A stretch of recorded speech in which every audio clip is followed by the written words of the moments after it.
మా అంకులు విజయవాడలో ఉంటారు. అండ్ ఇక్కడ కొంతమంది అంకులు నాన్నగారు బాగా క్లోజు. మనోజ్, నువ్వు ఎన్నో సంవత్సరాలు ఇంటి బయటగా ఉన్నావు, నీ సొంతంగా ఉన్నావు. మీ నాన్నగారు అమ్మగారు ఒకరే ఉన్నారు.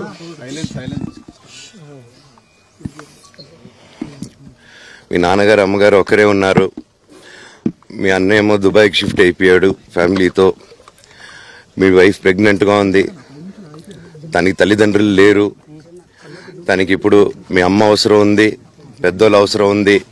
నువ్వు అక్కడ ఎలా చూసుకుంటావు అంటే, నాకు ఆ రోజు మా భార్య కూడా ఒకసారి వాళ్ళు అన్నీ చెప్తున్నారు కదా, ఎందుకండి ఒకసారి వినండి అంటే, సరేమ్మా నీకోసం వస్తాను అని చెప్పి మళ్ళీ తిరిగి రావడం జరిగింది.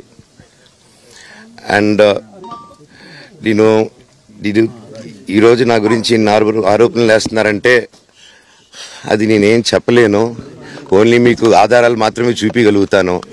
ఇప్పుడు వాళ్ళు చెప్పి నేను చెప్పి ఇది కరెక్ట్ కాదండి. నేను ఎప్పటి నుంచో కూర్చొని మాట్లాడదాం అంటున్నాను.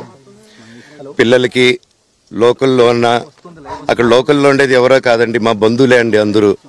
ఆ చుట్టుపక్కల గ్రామాలందరూ మా నానమ్మ ఊరు, మా అమ్మమ్మ ఊరు అందరూ మా వాళ్ళండి. వాళ్ళ పిల్లలు, మనవాళ్ళు, వాళ్ళ బంధువులు. సో వాళ్ళకి అన్యాయం, వాళ్ళు నాకు వాళ్ళ అర్జీలు పెట్టుకున్నారు, వాళ్ళ లెటర్లు పంపించారు, వాళ్ళన్నీ చేశారు. నేను వాళ్ళకి సపోర్ట్గా మద్దతుగా నిలబడి ఏమైంది నేను అడిగేసరికి వినయ్ అతనికి ఫోన్ చేశాను, మెసేజ్లు పెట్టాను. సార్ వాట్ ఈస్ హ్యాపెనింగ్, నేను కావాలంటే కాలు మీద కూడా పడతానండి, ఈ ఇష్యూ క్లియర్ చేయండి, మాట్లాడుకుందాం అంటే చాలా దురుసుగా రిప్లైలు పెట్టారు. నేను ప్రతిదీ ఈరోజు సాయంత్రం 5:30కి ప్రెస్ మీట్ పెట్టి ఇన్నాళ్ళు ఆగానండి, ఇంకా ఆగలేను. ఈరోజు ఈవినింగ్ ప్రతిదీ చెప్పేస్తాను.